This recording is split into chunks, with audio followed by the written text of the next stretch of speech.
So let's start with the chapter 1. Chapter 1 that is the appointment and the qualification of the board of directors. So इसमें पहला section आता है 149 जिसमें बोला गया है मिनिमम आपको पब्लिक कंपनी में 3 डायरेक्टर रखने होंगे, प्राइवेट कंपनी में 2 डायरेक्टर रखने होंगे, ओपीसी में 1 डायरेक्टर रखना होगा, मैक्सिमम 15 होगा, उससे ज़्यादा डायरेक्टर रखने हैं तो एसआर पास करवाना होगा। गवर्नमेंट कंपनीज में सेक्शन 8 कंपनीज में ये वाला सेक्शन एप्लीकेबल नहीं होता है।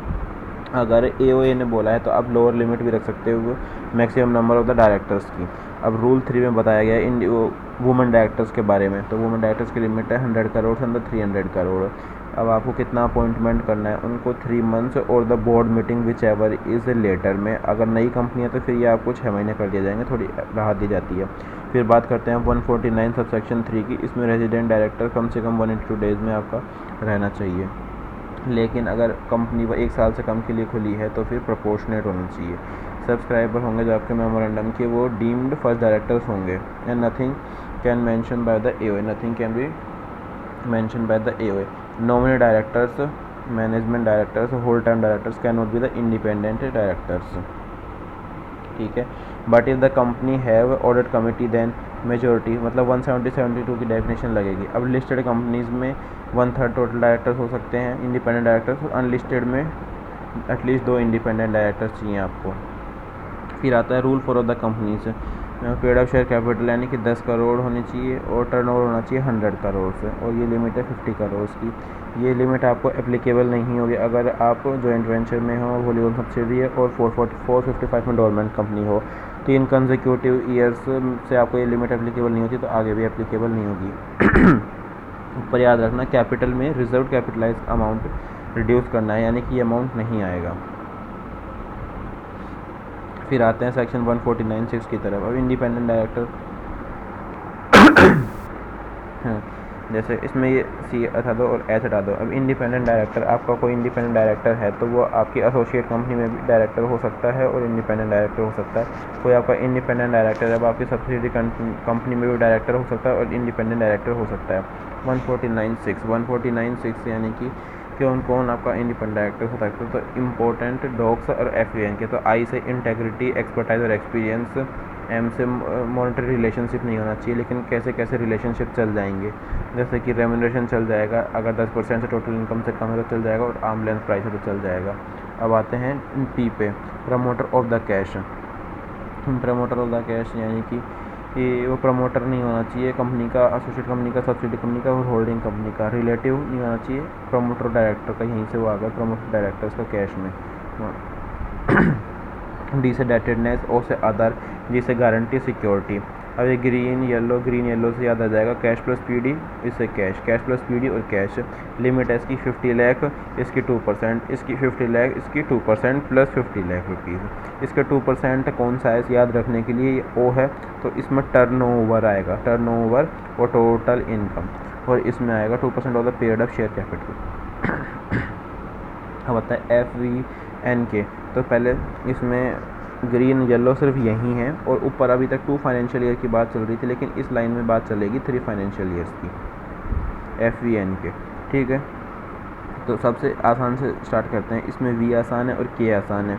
KMP और एम्प्लॉई यानी आपकी कैश में 3 फाइनेंशियल ईयर के लिए, और वोटिंग विद द रिलेटिव के साथ में 2% ऑफ द किस में, कंपनी में। यहाँ पे येलो है पहले और फिर कंपनी है। अब बात आती है F की और N की। तो फर्म में किसकी फर्म, यानी कि CS की फर्म में, कोस्ट की फर्म में, या फिर लीगल फर्म में और कंसल्टेंट की फर्म में कैश में 10% से ज़्यादा टर्नओवर है किसका, एम्प्लॉय का, प्रोप्राइटर का और पार्टनर का।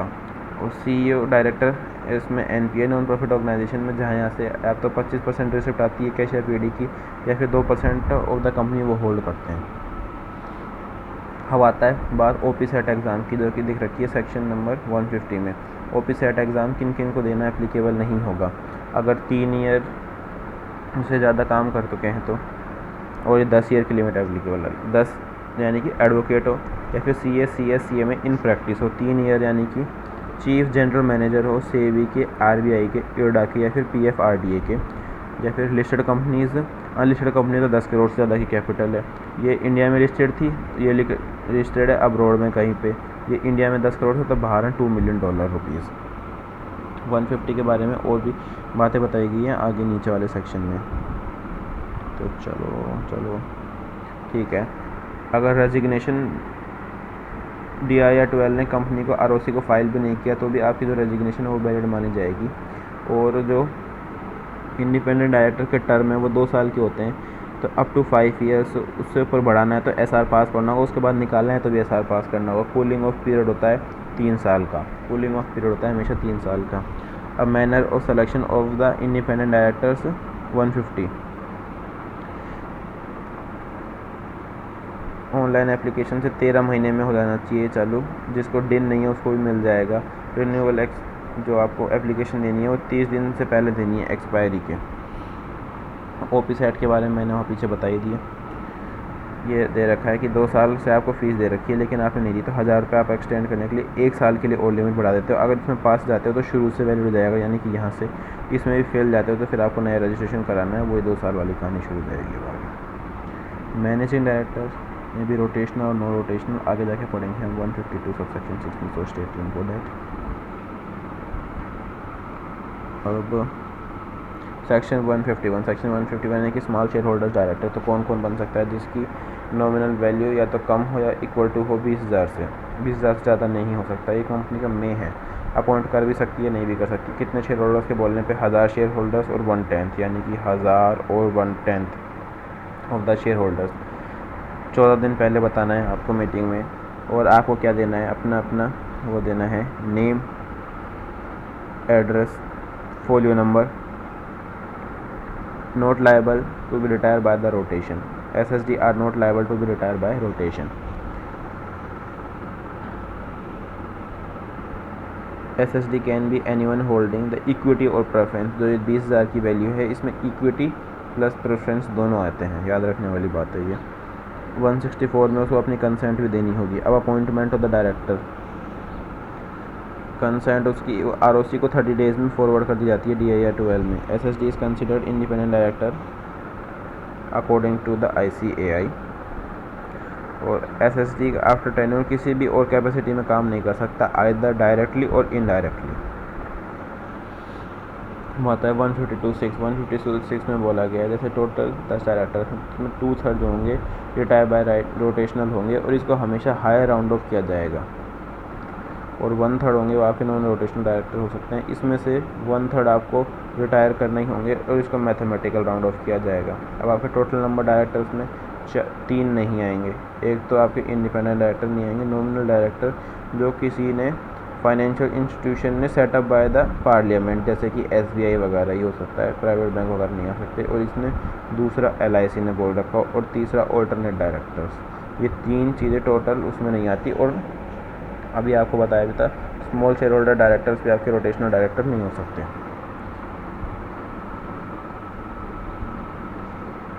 LIC का, ये पार्लियामेंट का, ऑल्टरनेट डायरेक्टर्स, ये independent directors. Following shall be including total directors, nominee directors आएंगे इसमें आपके अगर फाइनेंशियल इंस्टीट्यूशन के अलावा हैं तो, not being financial institution setup by parliament बोला था, ठीक है। अब एडजर्नमेंट ऑफ द मीटिंग होती है same time same week same जगह, और LWR 164 162 अप होता है, यानी कि वो लॉस्ट एंड हार गया, विलिंगनेस नहीं एक्सप्रेस करिए, उसने एक्सप्रेस करिए विलिंगनेस कि मैं नहीं होना चाहता, SR चाहिए था लेकिन वो पास नहीं हुआ, 164 और या फिर 162। अलॉटमेंट ऑफ द दिन 153 में आप अप्लाई करते हैं, 154 में मिल जाता है 1 महीने के अंदर, नहीं मिलता तो 15 दिन में वो आपसे उतने डॉक्यूमेंट मांगते हैं कि वो दिए जा सके। और पुट अंडर रीसबमिशन, यानी कि ना तो वो रिजेक्ट हुआ है ना फिर वो अप्लाई वो मान लिया गया है, लेकिन आपको 15 दिन का टाइम दिया कि एडिशनल डॉक्यूमेंट सबमिट करो, उसके बाद आपको दिन अलॉट हो जाएगा पक्का से। 155 होता है, 155 में एक से ज़्यादा कंपनीज़ में आप इसको मत देना। इंटीमेट करेगा डायरेक्टर अपनी कंपनी को 30 दिन के अंदर, यानी 1 महीने के अंदर रखा है इसमें, 1 महीना याद रखना भाई, 30 दिन काट लो, 1 महीना। कंपनी ROC को बताएगी 15 डेज़ के अंदर। अब सेम चीज़ होती है जब चेंज होता है तो इंटीमेट का change to CG within 30 days में बताओगे आप, और 15 डेज़ में बताओगे ROC को। एक कंपनी को बताया है आपने, ये CG को बताया, ये कंपनी को बताया है। ऊपर पहले कंपनी को बताया था और ये ROC को बताया था, यहाँ पे पहले आपने CG को बताया है फिर कंपनी को बताया है, तो क्या कंपनी ऐसे करो उसे 30 डेज़ 15 डेज़ वहाँ था, 1 month 15 days. Right to the person other than retiring directors, ये पहले फुद्दीज रह गया ना।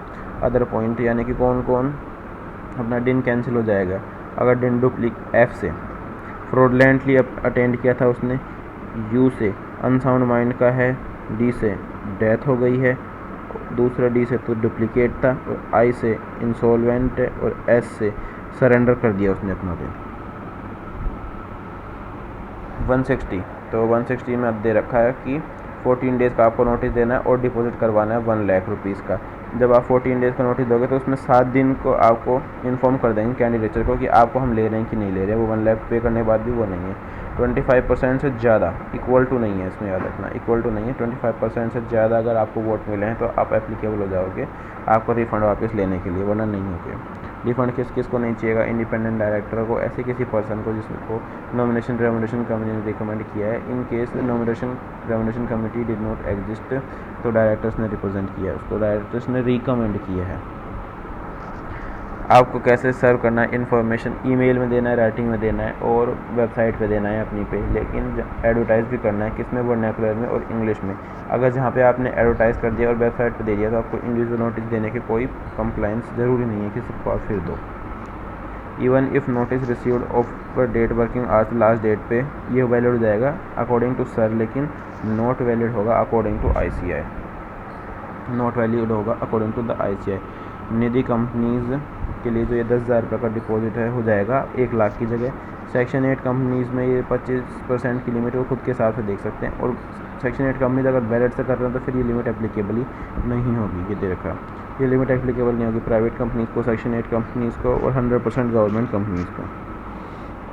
जो 15 मैक्सिमम की डायरेक्टर थी वो गवर्नमेंट कंपनीज़ को और सेक्शन 8 कंपनीज़ को नहीं लगती। रोटेशन ऑफ डायरेक्टर्स की जो लिमिट है वो 100% Holi own subsidy government companies और उनकी होली ओन सब्सिडरीज़ को नहीं लगती। 1 लाख जो लिमिट है वो गवर्नमेंट कंपनीज़ को नहीं लगती, प्राइवेट कंपनीज़ को नहीं लगती, और 8% जिनके पास बैलेट है उनको नहीं लगती।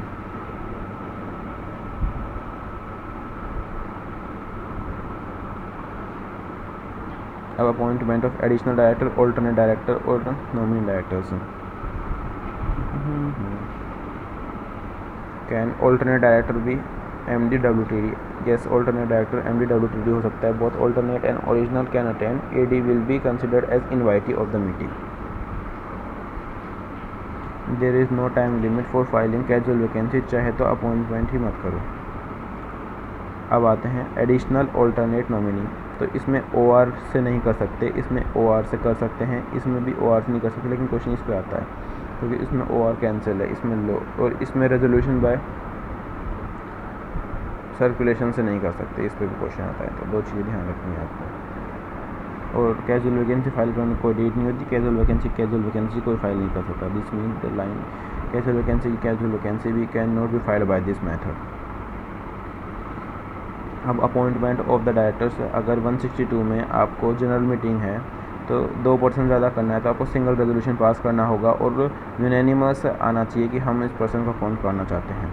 अब 164 डिस्क्वालिफिकेशन आती है। IIM से कॉल आया ऑफ़र के लिए, और 188, 152 और 165 चीज़ें बताइए आपको।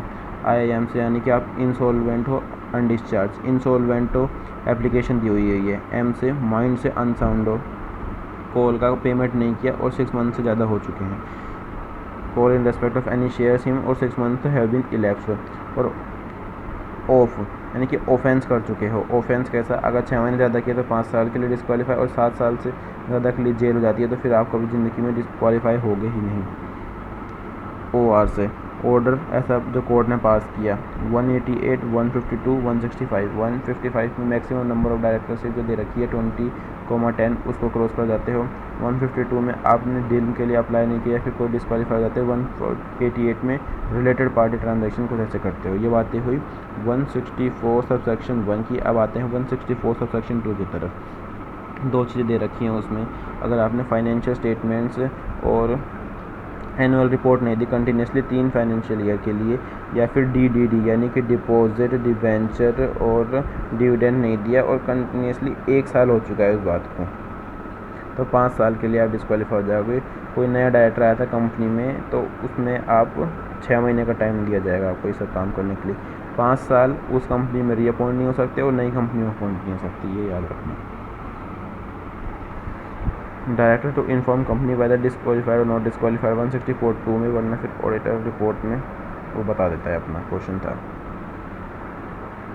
165 maximum number of directors 20 company, तो अगर अनलिस्टेड वगैरह की बात कर रखी है सिर्फ, लेकिन लिस्टेड कंपनी है तो सिर्फ लिस्टेड नहीं पब्लिक कंपनी है तो सिर्फ 10 ही होगा। 10 public companies private holding company should be included. 20 की लिमिट में डोरमेंट कंपनी निकल जाएंगी। No person shall hold office more than 100 at same time. For according the limited 20 company directorship in dormant companies include नहीं होगी, लेकिन 10 की companies में अगर करना है तो पब्लिक की जो सब्सिडरी कंपनीज है वो इंक्लूड करी जाएंगी वो 10 की लिमिट में। अब आते हैं 167 की तरफ, लेकिन इसका मैंने चार्ट बना रखा है यहाँ पे नीचे वाले सेक्शन में। तो 167 किस पे एप्लीकेबल नहीं होता, जो कन्विक्टेड हैं या फिर जिन पे कोर्ट का ऑर्डर है, रिमूव्ड है या रिमूव्ड है, 184 है 184 है। तो तीन चीज़ यानी कि कन्विक्ट, कोर्ट का ऑर्डर, रिमूव्ड या फिर रिमूव्ड, 184 या फिर 184, और बाकी जो बचे उन पे 164 या फिर 12 महीने के लिए। मैं वहाँ चल के समझाता हूँ।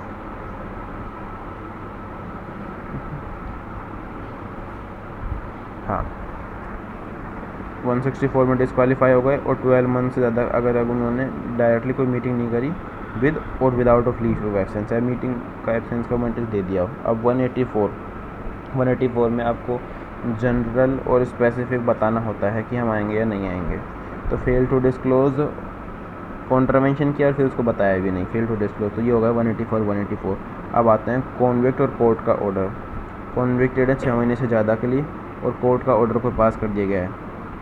अब आते हैं रिमूवल कर दी under the provision of this act और removal from the employment because of employ, जैसे कि कोई एम्प्लॉय एसोसिएट का सब्सिडी होल्डिंग कंपनी का डायरेक्टर था, इस वजह से आपने उसको डायरेक्टर अपॉइंट कर रखा था अपनी कंपनी में, अब उनमें से ही निकाल दिया तो आप भी निकाल दोगे। और जब आपको कोर्ट का ऑर्डर आता है या फिर आप कन्विक्ट होते हो 6 महीने के लिए, तो इसमें आपको 30 डेज़ का टाइम पीरियड दिया जाता है कि आप कोई केस डालोगे, और जहाँ से केस ख़त्म होता है वहाँ से भी आपको 7 डेज़ का टाइम लिमिट दिया जाता है। 30 days 7 days.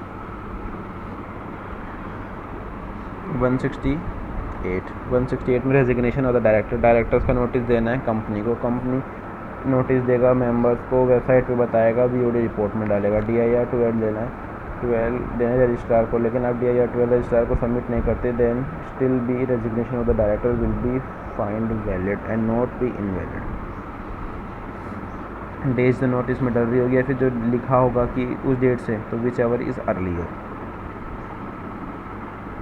In case foreign director अगर है डायरेक्टर 12 में, तो वो ऑथराइज कर सकता है CACS को और रेजिडेंट डायरेक्टर टू फॉर्म, ये MCQ क्वेश्चन बन सकता है इस पर। 169 अब removal of the director. Removal of director के लिए OR चाहिए होता है, लेकिन अगर आपको इंडिपेंडेंट डायरेक्टर निकालना है जिसका आपने सब्सिक्वेंट रीअपॉइंटमेंट किया था, तो उसके लिए आपको SR चाहिए होता है।